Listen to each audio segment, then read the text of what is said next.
generally speaking, there'll be less and less input. You know, everything will be less manual in general, right? So Yeah. the drone's going to get smarter. I mean, Obviously, there's AI coming into everything. We're already seeing that in terms of that plan ID and weed selection. So Yeah, there is a very basic system on Terra at the moment. It's being developed. It's not very applicable to Australian farming conditions at this point, but we're seeing it developed more and more. And once that comes in, yeah, you know, suddenly that photogrammetry and that processing is going to be really, really valuable because it will automatically select your target plants. Yep. Whereas at the moment we're going in and we're selecting them ourselves. yeah. That's going to be a huge jump. That's Big jump, yeah. That's weed classification or species classification. And it's already automated. happening. We've, you know, you've got people like Danny down in Victoria who are already got scripts and got processes to do that automated selection. So it's out there. It's just a matter of it coming across into these programs that we're running and being user-friendly in those programs. Yeah, it's interesting to think, you know, the T100 is such a big jump up from the T50 and the previous spray drones. However, we're still just getting started with the whole story, you know, like in 3 years, 6 years, 10 years from now, there'll be pretty much no operator. You know, everything will be automated. The drone will be landing in a box, recharging on its own, refilling on its own. All the mission design, all the manual work, a lot of it will just be doing on its own, you know, with AI and with just general advancements in drone technology. So whilst a lot of people are watching the spray drones and thinking, oh, I'll wait for the next one, you know, we really think that the T100 sort of is that one because it's so much bigger and it is already more advanced in many ways. You know, it's faster, like double the speed, double the capacity, this is roughly speaking.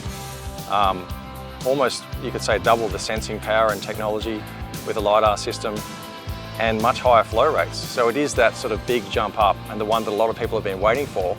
However, in the broader context, like over the next 5 to 10 years, we're still very early days in the whole story. So I think the point there is that the hardware's done this big jump, and the next sort of jump that we're thinking will happen will be in that software. Yeah. And that will come back and relate to all the existing drones anyway. So like you say, this is the drone, this is the one we've sort of been waiting for, and then that next iteration is going to be more on that AI side of things, that planning and operations, so within the software side. 100%. Systems, yeah. And also adding to that point, we're already at 177 kilos max weight. You know, if you fill it up to 100 litres or 100 kilos, the official MTOW with CAS is 149.9, the official max takeoff weight. So we're sort of already hitting that ceiling as far as the Australian airspace regulator is concerned. So we can't really go much bigger, at least with this current set of rules or guidelines from CASA. But then CASA may also change those guidelines and say, okay, well, you know, ag drones are operating in very remote areas. There's very few people around. There's relatively low risk. So they might say, okay, we can go up to a 200 litre drone as the next one, but we can't really speculate about that too much. But, No.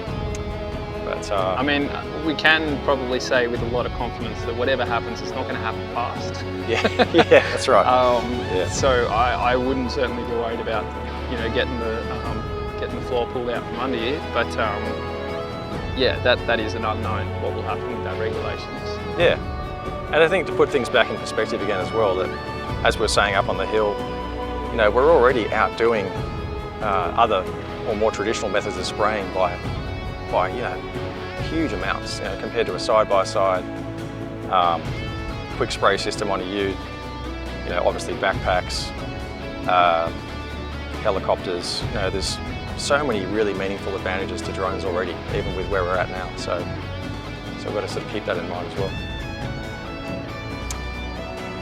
Probably just about wraps it up for today's filming. But yeah, thank you everyone for watching. And any questions, feel free to get in touch with Oscar or myself or anyone in the Drones for Hire team. And we will take it from there. All right guys, so we've finished our flying for the day. T100 being much larger than the previous models, it's now really pushing into the broadacre farming as well. You know, if you have 2 or 3 of these, as per the picture here, you're basically getting as much done as a self-propelled sprayer, and that's about 60 hectares per hour productivity rate.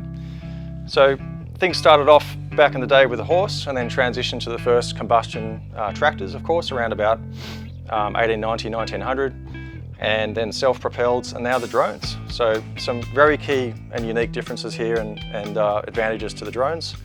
No compaction, so there's no wheels crushing the ground.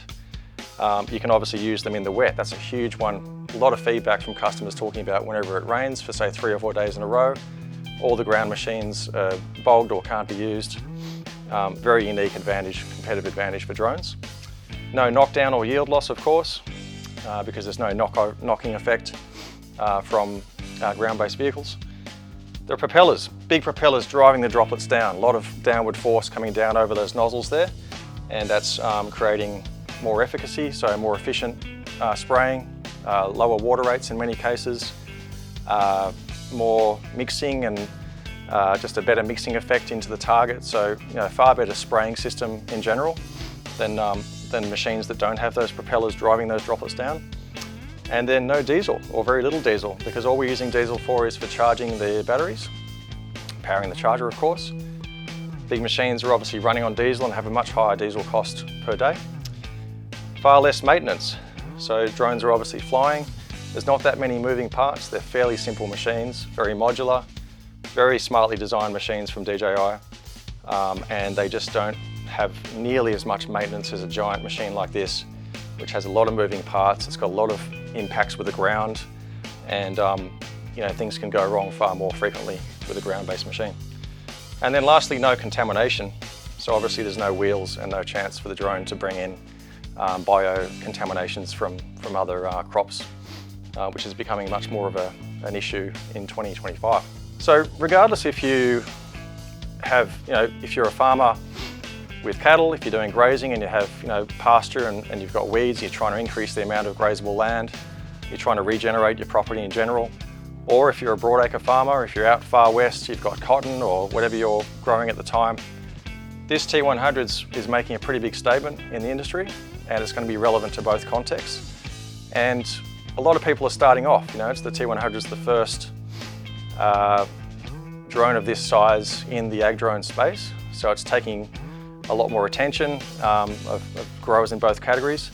Therefore, it's quite often your first purchase. So at Drones for Hire, we are very careful to help people in a customer-centric way. So we advise people to start off slow, get your eye in, get a basic kit, maybe a 3 or 4 battery T100 kit.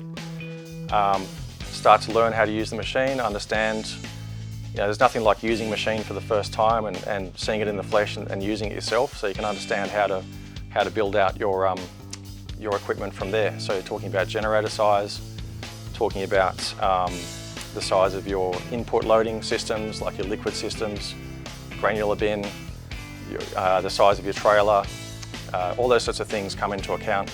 So you can start off small, start spraying, get your eye in, and then sort of build out your package from that position. So whichever way you want to do it, and whatever your context is, if you're a grazier or if you have broadacre, Drones for Hire has been operating for 11 years. We specialise in agricultural drones. We have technical representatives in every state, so we feel quite confident in being able to help you in a customer-centric way. So understand what your spraying goals are, what sort of property type you have, what sort of budget you have, what other existing machines you already have on the property, and then advise you from there with real-world advice from farmers, drone tech experts, and the likes. So that's a little bit of a wrap-up from me. So great job out there from the T100 today. Did a fantastic job spraying that St John's wort. Also very good for broadacre spraying as well. If you are interested in talking about a T100, mapping drones, thermal inspection, enterprise or farming drones in general, please give us a call. Very happy to help, very happy to provide advice. And we have tech representatives in each state who can help you with equipment setup, advice in your local region, and drone questions in general.